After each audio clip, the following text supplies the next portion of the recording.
I would like to also to try to explain why Serbia is so, why Serbian sportsmen are so motivated when they start as a children to train different kind of sports, and why are they part of the most prestigious teams around the world.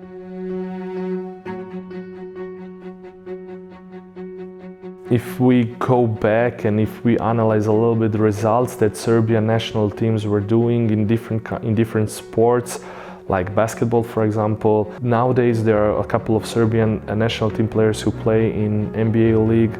Nikola Jokic for Denver Nuggets, Bogdan Bogdanovic for Atlanta Hawks, Boban Marjanovic for Dallas Mavericks. So that's only basketball. Then comes tennis with Novak Djokovic, who recently was announced as a player who is for 300 weeks #1 player on the ATP list. One of the most popular sports next to volleyball in Serbia is also water polo, and the list of achievements they did, it's incredible. They won 12 times World League, 3 World Cups, 7 European Championships. Then we can go after Milorad Čavić, our swimmers, Nađa Higl, taekwondoist Milica Mandić, who won 2012 Olympic gold, shooter Jasna Šekarić, who won 5 times Olympic medals. And then we come back to volleyball. In 2000 in Sydney, on Olympic Games in Sydney, Serbian volleyball national team won Olympic gold medal. 2001, 2011, 2019 we were European champions. We won in 2016 World League, and we won 1 time silver and 1 time bronze medal on European Championship. Our women national team won 2018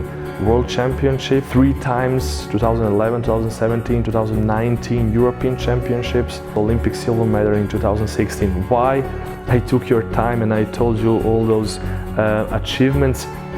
We should not forget that Serbia has only 8 million citizens. So from 8 million citizens, if someone would make a research how many children stays for a sports base, so to say, and all sports that I already mentioned are taking from this small base children talents for their sports. It would be really interesting to get a real data how many kids are engaged in sports in Serbia, and from how big amount, or from how big number we or coaches in Serbia manage to introduce to the world so many champions. End of the season, a player got traded in the middle of the game from one team to the other team, so he played for one team. My name is Radomir Vemic. I'm born in Novi Sad, Serbia in 1984. I'm at the moment working for the last 5 years, and at the moment working as one of assistant coaches and scout of VfB Friedrichshafen, volleyball team from Germany. Before I came to Germany, I was practicing, and I went through all selections of volleyball club Vojvodina, Novi Sad, and I was also part of younger national team selections. From last year, I'm also part of a Serbian national volleyball national team.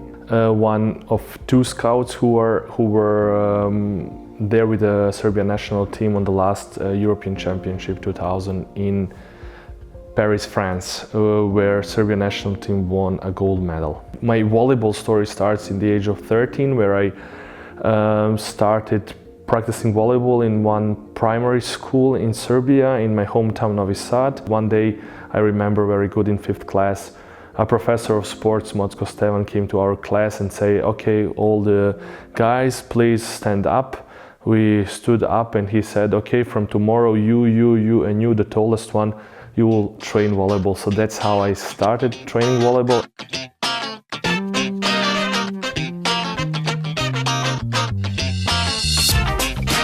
In Serbia, we start pretty early. So in Serbia, we start in the age of 10, 11 with really learning volleyball technique. If you go to school in a city like Novi Sad has approximately 300,000 people, or it was always very competitive. And there was a league, there was a school league at the time, so each weekend we would play against other school, and pupils from other school will come to our to watch the game, and our friends will go to the another school to watch that game. So we were like already in the age of 11, 12, 13, 14.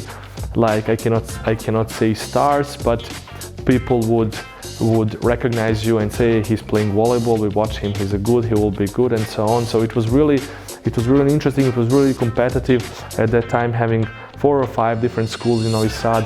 That was a really nice experience. Then we had like a regional competition. So with those schools, we would go to regional competitions, and the best teams would go to the state competition. And I was there 2 times, so it was a really nice experience that I even now remember. So going then from primary school to those club selections, and I was also part of youth national teams. Unfortunately, due to some medical issues, I was not able to play volleyball longer, so then I decided to stop playing volleyball professionally and to finish my studies. I started at the time studying law. I finished bachelor and master studies on law faculty in Novi Sad, and then also I finished in our sports faculty a program for a volleyball coach.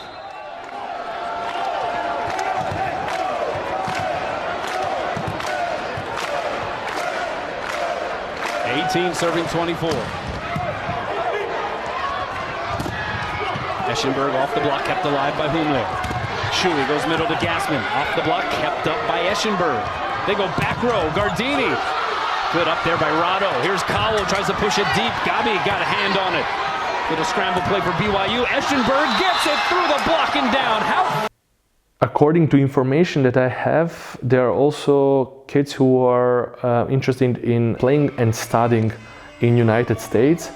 But to be honest, all those players who are able to develop their professional careers, to proceed to European clubs, and our national team players are playing for the best clubs in Europe. At my time, it was the case that those professionals who were not, so to say, good enough, or who were not motivated, who didn't see their chance, or they didn't want to proceed to professional volleyball, they would go to study and play volleyball in United States.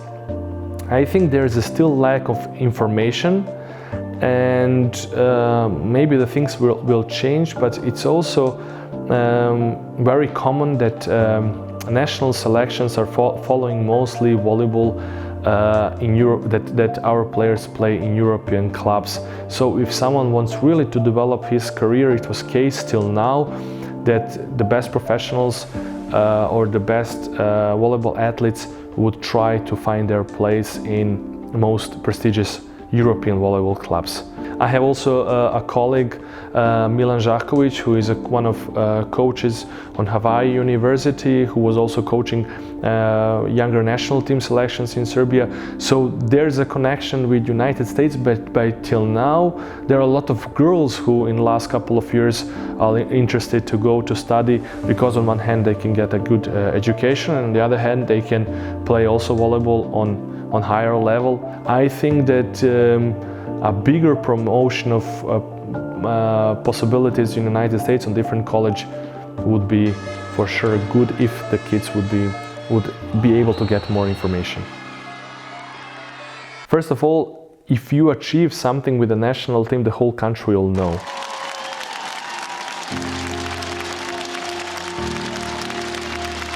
For example, when we played now, it was 2019, we played a European Championship in Paris, finals against Slovenia.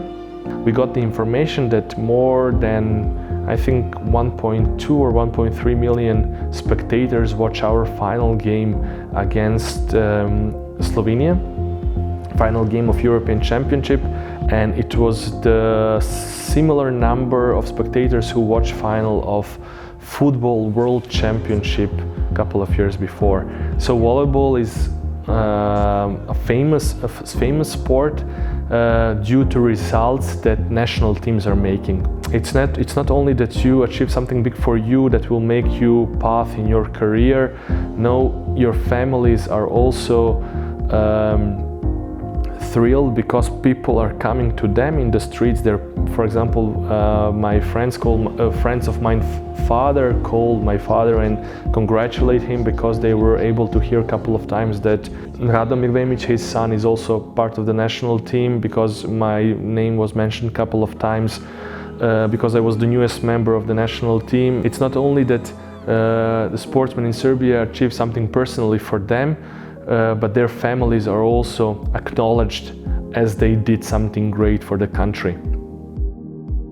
So in Serbia we have also like kind of support for a sportsman, national pensions. That means that all sportsmen in individual and group sports who achieved or who won one of 3 medals on World, European or Olympic championships or Olympic Games get, I think from age of 40, national pension and the range is different due to competition which is won or the result that is made, but the range is from I think 800 euros to 1,500 euros. This is the amount of money with which one family in Serbia can normally live and cover all monthly expenses. So it's also like kind of support with which the government or the states want to say we didn't forget what you did or what kind of sports achievement you did for your country. There is also a very often example of local governments, for example smaller cities, who gives a car or an apartment to a sportsman who comes from their city. So not only that they are emotionally connected with their country and that the fact that they will make such a big achievement on one of European or World Championships and that they and their families will be recognized, but also this financial part is there, and Serbian government tries not only last couple of years, but in last couple of years even more, to also in this way to congratulate on the biggest achievements in sports world. So when we speak about sports achievements in Serbia, I think it would be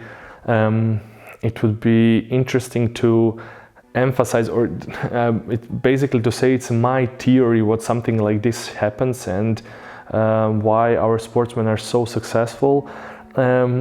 If we go back, I like to go back to history and to explain and to try to explain